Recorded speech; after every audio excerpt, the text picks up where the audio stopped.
sales is the most lucrative skill in the world, period. The problem is most sales advice out there today is outdated, cheesy, and can even keep you from getting the deals that can make all the difference in your career.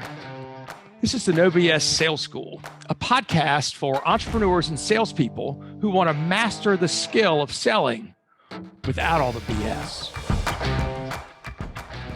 So I was talking to this prospect yesterday. Actually, he's an old friend of mine, somebody I've known for a long time. He's lives in New York, really smart. And he's working with a company that sells this really fancy AI, artificial intelligence headset product.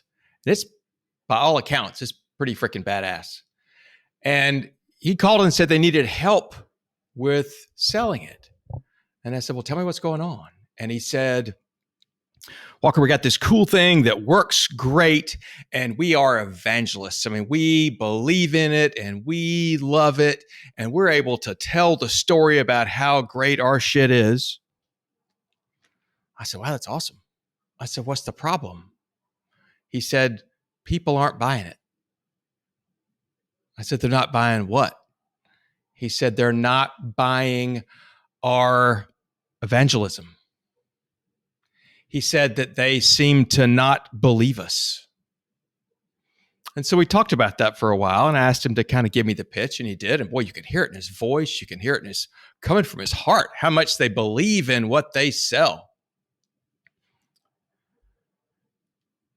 And as we talk further, he said, and after we get off of a pitch, especially when somebody doesn't buy, he said, we're down in the damn dumps. It just kills us that people don't see the value of what it is that we're providing. And I asked him, I said, why do you think that is? And he said, I don't know. And we talked about it some, and it comes down to a subject that I think I talked to you all about it a lot. I know I talked to my clients about it a lot, which is as a salesperson, when you're a salesperson, and don't take this the wrong way, but your prospects don't give a shit about your opinion. They don't freaking care how great you think what you sell is. They don't care. I know that sounds amazing, but until they've paid you, they don't give a shit about your opinion. They don't care because your opinion's no better than anybody else's at that point. As a matter of fact, your opinion is slightly less valuable than their own because they automatically don't trust salespeople. They discount everything, every opinion of yours that you share. They discount it. They pay no attention to it. Why do you think that is? Well, just ask yourself for a second. If I were to ask you for 3 reasons I should buy from you at your company, what would you come up with? My guess is some version of, well, we got a better product, we got better service, and we got better people, right? That's what you might say. And you would believe that with all of your heart. Here's the problem. Everybody else says the same damn thing. Do you think any of your competitors are out there saying, well, our product kind of sucks and our service, shit, we'll never call you back. And we've got the worst people. They actually have shittier DNA than everybody else on the planet. Nobody freaking says that. Nobody does, right? Everybody's got best product, best service, best people, best everything. If you think about it, we used to do radio when radio stations were a thing, right? How many number one radio stations were probably in your town? I bet at least 5, right? Everybody's a number one radio station. So if you think about what do people care about when they don't care about your opinion, so how the hell do you sell? Here's what I want you to think about. Sales is not about what you think. Sales is not you trying to convince somebody, giving them your opinion, hoping they're going to buy in. In effect, when you're doing that, you're putting your value, your opinion ahead of theirs. Well, how do I sell, Walker? I've got to tell them I got to believe in my product. Sure. Just shut the hell up.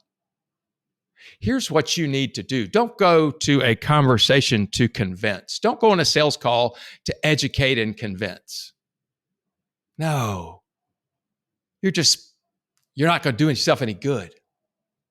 Here's a better way, and I will back up what I said. Do go to your sales calls to educate, but I want you to be the one who's getting an education. I want you to go on with the idea that I'm not so sure these folks want what I have. I'm not so sure they're ready for it, but I'm here to understand them, what they think their needs are, what they think their problems are. Where are they having some pain? Right? Find that out first. Somebody wants to feel understood. Your job is to get them to share their opinions about things, to share them, for them to share their opinions, and for you not to argue with them. Let somebody share their opinions with you. That means you're starting to understand them. You know how rare it is somebody can share their opinion and not get challenged on it? It doesn't happen very often. You let them have that opportunity. Here's the thing. If you want to share your opinions about how something's great or what you like or what you think is cool, don't make it come from you. Use what we call a third-party story. Instead of saying, I think this is the best stuff out there, what you might say instead is, a lot of my best customers tell me this is the best stuff out there. Same message, but how did you take that second one versus the first? The first one is just sales guy bullshit. But the second, right, the third party story, this is somebody else's opinion, which gives them the ability, if they disagree with the opinion, they're disagreeing with somebody else, not with you. See, you need to keep your emotions out of the sale. When you're evangelizing, you're putting your name, your heart, your everything on the line. It's personal. And so when they tell you no, it's a personal attack. It's a personal attack. And understand you're giving them more reasons to tell you no when all you've shared is your opinion and how great this is. Instead, tell them what other people think. What do other people say? What are problems that other people like them are having? And what have they done about it? Tell those stories. That way, you're not getting yourself involved in the conversation, because sales is never about you. It's always about the other person. That way, too, remember what we want our thought process we want to keep in mind is some will, some won't. So what? Who's next? Some will, some won't. So what? Who's next? Keep your emotions out. By evangelizing, by definition, you're putting your emotions and your opinions in. By telling third-party stories, you can keep your emotions out. You're telling the truth. The same message gets across, but perhaps it's heard differently and it gets better impact. I'm Walker McKay with No BS Sales. Go out there and get them today. Go make some money.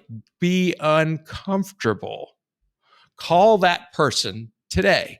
The business card you've been pushing around your desk because you're like, I don't want to call them. I know it's right there. I need to call them. But what if they tell me no, then I won't have anything. Make the damn call. Once again, I'm Walker McKay with No BS Sales. You want help with sales? Maybe I can help. Not sure. 803-917-2817. Thanks for listening. Share it with somebody else. Thanks for listening to No BS Sales School podcast. If you haven't already, please take 1 minute to write a quick review for the show. It really does make a huge difference. Also, subscribe to the show and please forward this episode to somebody else who needs to hear it. As a bonus for listening, I'm going to give you access to a free mini course, 7 expensive sales mistakes you're making and what you can do about it. Go to www.7salesmistakes.com and get access to the free mini course. That's the number 7salesmistakes.com. Thanks again for listening to the No BS Sales School podcast.